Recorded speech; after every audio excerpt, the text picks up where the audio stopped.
This week on the podcast for All Ages Comics for November 29th, 2017, we've got dogs, we've got ducks, we've got 3 Star Wars books, we've got a Lion Forge book that you'll love, Powerpuff Girls, and more.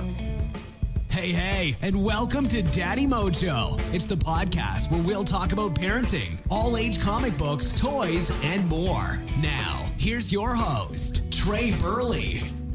That is correct. Thank you for joining us this week for podcast as we talk about the new All Ages Comics. This week, every Wednesday is New Comic Book Day, and of the multitudes of comics that come out to new comic book stores, there are dozens upon dozens that are good for all-age audiences, except for this week. It's odd, because usually the couple weeks after Thanksgiving for the past couple of years, they've been skinny. I mean, they've been Callista Flockhart and Ally McBeal skinny. They've been skinny. This week is no exception. However, there are still 5 or 7 really cool titles that are going to be great for kids aged 6 and up. Many of which are kind of, they're not your mainstream titles either. So these are titles that we don't talk about that much just because they're either not released that often. The Powerpuff Girls. This series, this entity, as a character, as a franchise, they've been around for 19 years. Wow. But they're icons. You say Powerpuff Girls, and kids, boys or girls, they know them.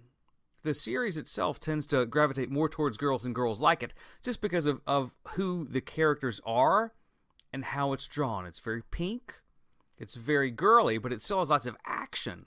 So if you have a young girl who's not hip to the Powerpuff Girls, I really encourage you to, A, check out the show, either in reruns on Cartoon Network or check out some of the comic books that are on IDW Publishing. And this week has a brand new miniseries out, Powerpuff Girls, The Bureau of Bad. So this is Powerpuff Girl stories from the perspective of some of the villains who were uniting at Townsville High Villains Council. Basically, all the villains that the Powerpuff Girls have defeated have banded together, and they're telling stories. This first issue in the 3-part miniseries starts with Mojo Jojo talking about her near victory. It's a funny name. Mojo Jojo? It's like the lawyer in Arrested Development. Bob Blah Blah?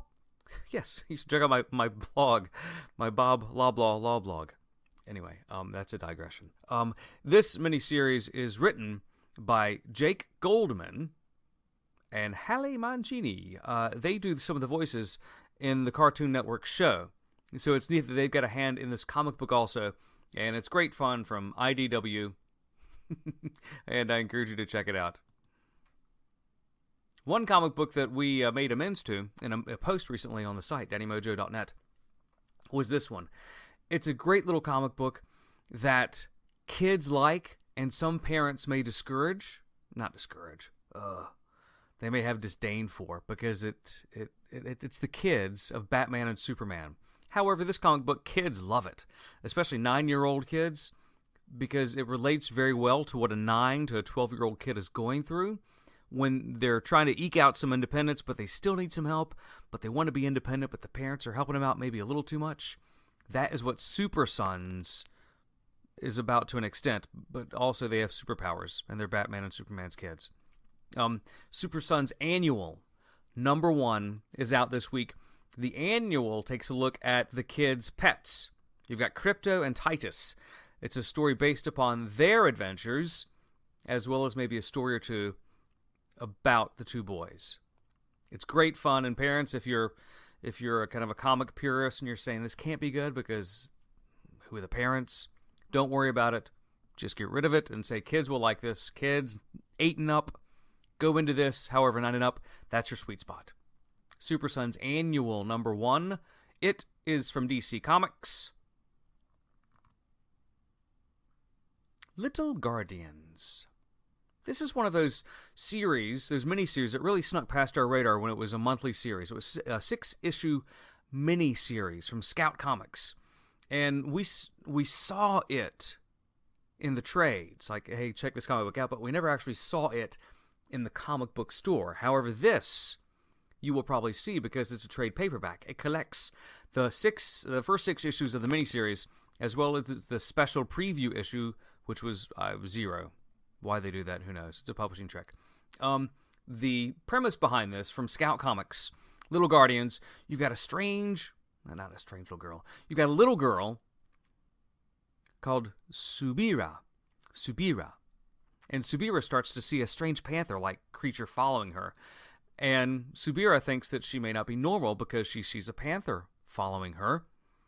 Come to find out, Subira may be the daughter of Tane, who is the guardian of this area, and something bad is going to go down.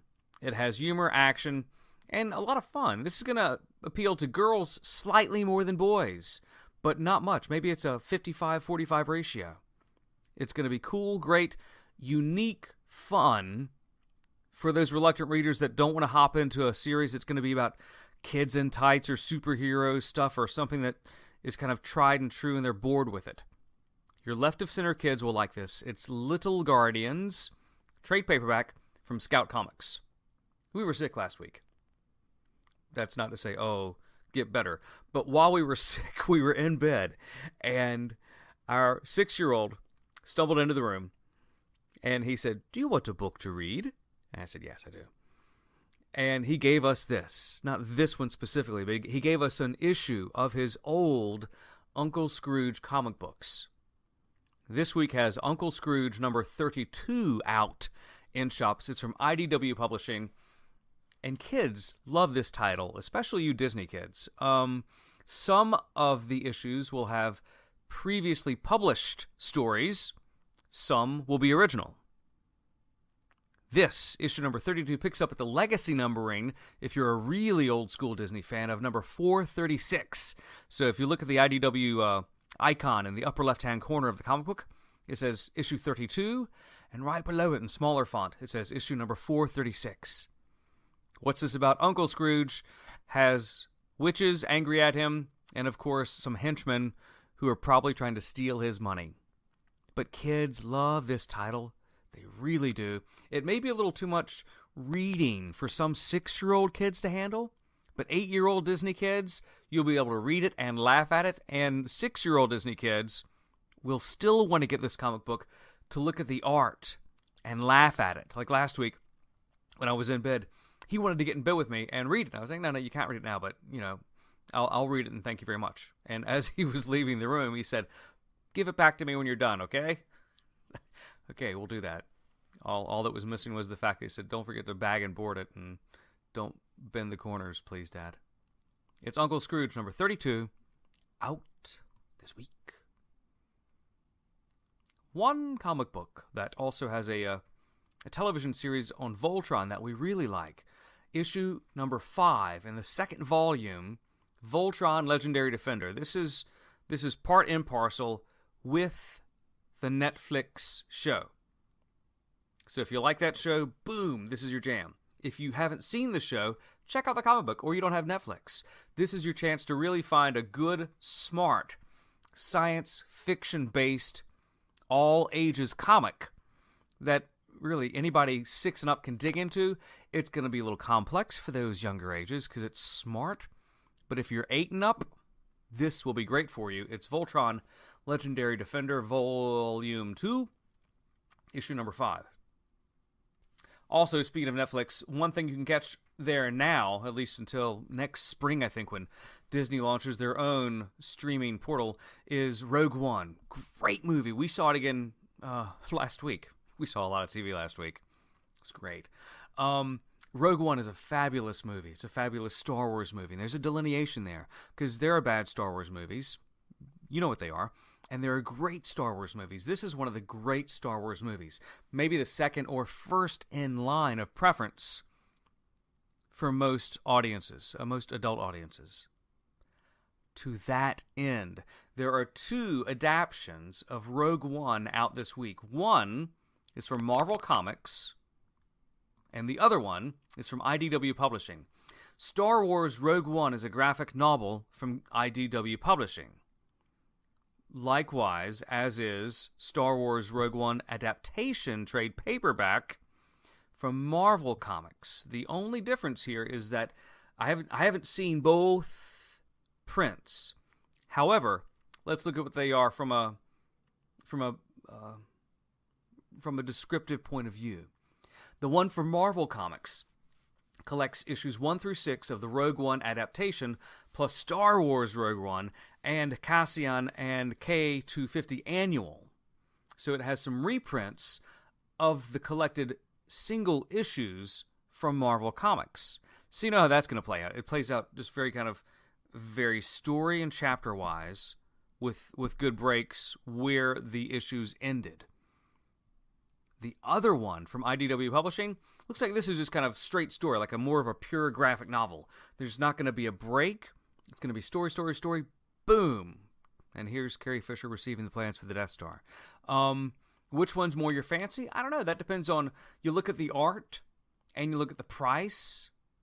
It looks like the one from Marvel is a bigger book because that one retails for $20, whereas the one from IDW Publishing retails for $10. So it depends on your budget and which you prefer. So take a look at both of them, but either way, this week, Rogue One graphic novel, you've got two choices, and they both should rock the house. Another great Star Wars choice this week is our favorite. This is one of our best, it's one of our favorite all-ages comics of 2017. Star Wars Adventures. Again, IDW Publishing. They're really hammering out some great stuff for all-age readers.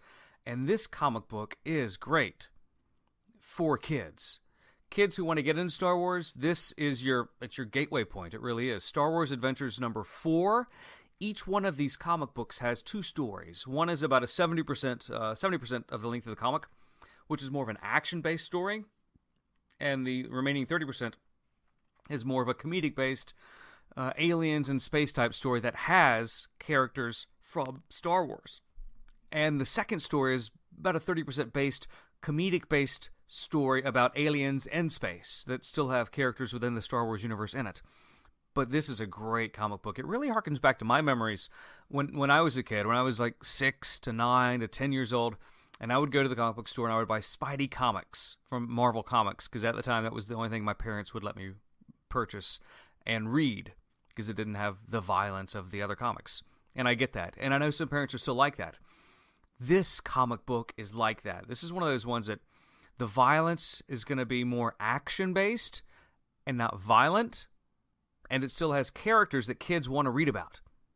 It's fabulous, and it's a great comic book. It's Star Wars Adventures, issue number 4.